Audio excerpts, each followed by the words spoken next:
Hello friends, welcome to Rajesh kitchen 65. நம்ம வந்து இன்றைக்கி அவல் பாயசம் எப்படி செய்கிறதுன்னு பார்க்கலாம். அதுக்கு 1 கப் பால் நம்ம வந்து ஹீட் பண்ணிக்கோங்க. வந்து 1/2 கப் அவலை வந்து அலசி வச்சுக்கோங்க. 1/2 கப்பு இல்லை 3/4 கப் சர்க்கரை எடுத்துக்கோங்க, இனிப்பு அதிகமாக வேணும்னா. அதுக்கப்புறம் வந்து சாப் பண்ணி வச்சுக்கோங்க நட்ஸ் எல்லாம்.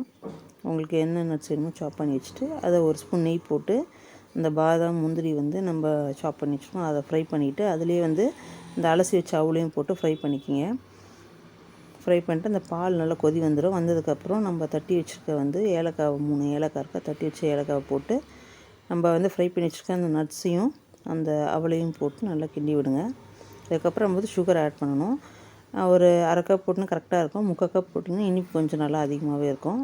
உங்களுக்கு ரிச் டேஸ்ட் வேணும்னா வந்து நீங்கள் மில்க் வந்து கண்டென்ஸ் மில்க் வந்து யூஸ் பண்ணிக்கிங்க, நல்லாயிருக்கும். அதுக்கப்புறம் லைட்டாக ஒரு சிட்டிக்கு உப்பு போட்டிங்கன்னா டேஸ்ட் நல்லா எடுத்து கொடுக்கும். நம்மளுடைய அவல் பாயசம் ரெடி ஆகிடுச்சு. ஸோ நீங்களும் ட்ரை பண்ணி பாருங்கள். லைக் பண்ணுங்கள், ஷேர் பண்ணுங்கள், சப்ஸ்கிரைப் பண்ணுங்கள்.